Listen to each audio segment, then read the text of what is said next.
Bien-aimés dans le Seigneur, les amis des cafés chrétiens pour le percer, vous êtes tous bénis au nom de notre Sauveur et Seigneur Jésus-Christ, lui qui nous a donné la grâce de nous retrouver encore sur votre chaîne préférée, la chaîne Café chrétien pour le percer. Toi, tu ne manqueras pas de faire de percer. Nous sommes en train d'analyser le thème très capital dans notre café. Une tasse de café ce matin te fera encore la joie. Comme je l'avais dit hier, bien-aimés, nous allons écrire notre numéro WhatsApp en bas de notre café pour vous permettre, si vous avez des questions à poser, vous avez des suggestions à faire, vous pouvez nous appeler ou nous envoyer les audios sur WhatsApp. Comme ça, on organisera un café où on doit répondre aux besoins de ceux-là qui aiment prendre leur café. Si vous avez dit si c'est trop sucré, vous nous dites, ou si c'est trop amer, vous nous dites, afin que nous puissions voir comment vous donner le café que vous voulez par rapport à votre besoin.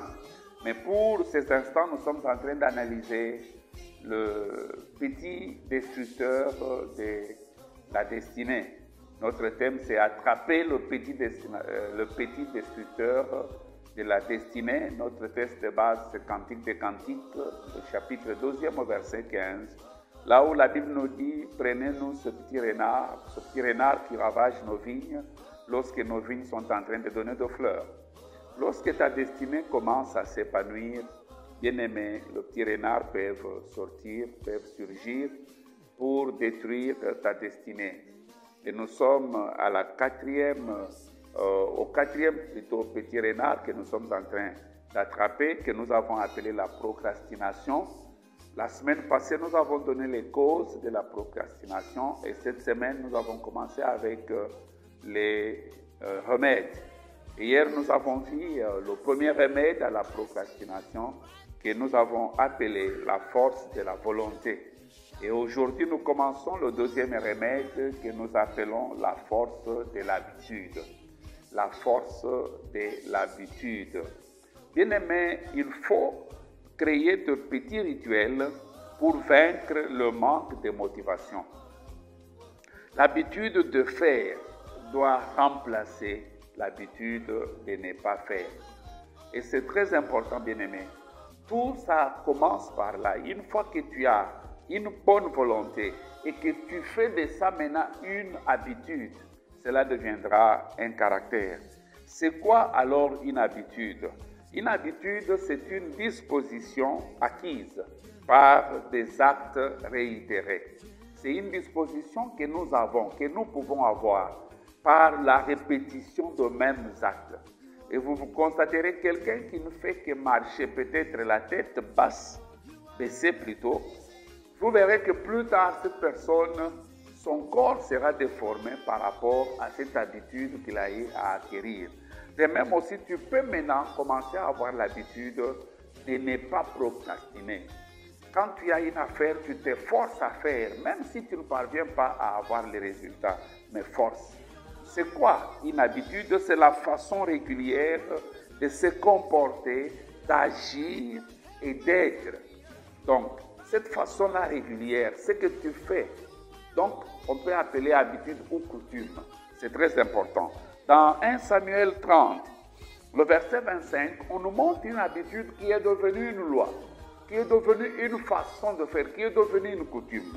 1 Samuel 30, le verset 25, la Bible nous dit, « Il en fut ainsi dès ce jour », c'est-à-dire il y a eu un jour où cela a commencé, et dans la suite, on a fait de cela jusqu'à ce jour une loi et une coutume en Israël. Vous voyez, c'est quelque chose qui n'a pas existé, mais que l'homme par le fait de répéter la même chose. Tu sais, aujourd'hui, si tu répètes un geste sur ton corps, et ça régulièrement, ça deviendra alors un caractère. Ce qui n'est pas une bonne chose, si cela est mauvais, si tu fais un mauvais geste. De même aussi, si tu fais un bon geste, ce geste-là deviendra un caractère. Dans Juge 11, le verset 39, on nous parle de Jephthé qui avait fait un vœu. Et dès son retour, La personne qui sort pour l'accueillir, c'était sa fille. Et cette fille, comme elle n'avait pas encore connu d'homme, elle a demandé à son père, elle a dit, oui, tu vas exécuter ton vœu, mais donne-moi un peu un temps. Je dois aller pleurer avec les autres vierges parce que je ne connais point d'homme. Mais voilà ce que la Bible nous dit dans Juge 11, verset 39. Au bout de 2 mois, elle revint vers son père et il accomplit sur elle le vœu qu'elle avait fait. Elle n'avait point connu d'homme. Dès lors s'établit en Israël l'habitude ou la coutume que tous les ans, les filles d'Israël s'en vont célébrer la fille de Jephthé, le Galadite, 4 jours par année. Ils ont fait de ça une habitude, c'est devenu une coutume, et c'est devenu un caractère, c'est devenu même une loi. Bien aimé, il y a certaines choses qu'on doit cultiver à nous, des bonnes choses que nous devons répéter chaque fois. Et cela deviendra une habitude. Et de même aussi, si tu vois que si tu le fais, tu t'habitues à quelque chose. Parce que l'habitude, c'est le fait de s'habituer à. Tu es maintenant habitué à. Et quand on s'habitue ainsi, on peut faire mieux. Alors, habituons-nous à ne pas procrastiner.